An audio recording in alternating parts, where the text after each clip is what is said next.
Hello, hi guys. দেখুন, দেশে থেকে আম পাঠাইছে আম্মু 4-5 দিন আগে। তো আমগুলো কাঁচা ছিল, তখন কাইটা খাওয়া হয় নাই। তো 3-4 দিন রুমে রাখছি, প্লাস বাইরে রৌদ্রেতে দিয়ে রাখছিলাম। তারপর দেখুন আমগুলো কত সুন্দর এলো কালার হয়েছে, হলুদ। আমগুলো দেখতে এখন প্রায় অনেক সুন্দর লাগতেছে। তারপর রুমের সবাই একসাথে বসে আমগুলো কাটলাম।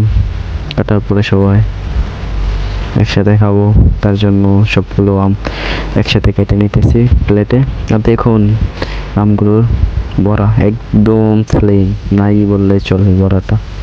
তো তার মধ্যে একটা আম একটু বেশি পাইকে গেছিলো, তার জন্য একটু নষ্ট হয়ে গেছিলো, তার জন্য এটা কাইটা ফেলাই দিলাম। তবে আমগুলো খাইতে অনেক স্বাদ ছিল, নিজেদের গাছের আম, কিন্তু পিওর 100% ফরমালিন মুক্ত, এবং খেতেও অনেক সুস্বাদু। আমের গ্রানটা সত্যি অসাধারণ। তারপর একে একে সবাই খাইলাম রুমে। আমি, চুচু, ভেবি আছে, আকাশ ভাই, ইসমাইল ভাই, শান্ত, মিলন, সবাই খাইলাম, গল্প গুজব করলাম, এই আর কি।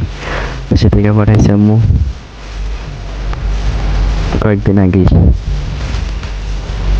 তাই আপনাদের সবার সাথে শেয়ার করলাম। বিদেশে থাকার পরও দেশে থেকে প্রতিটা স্বজনের প্রতি তার বাপ মায়ের কতটা টান থাকে।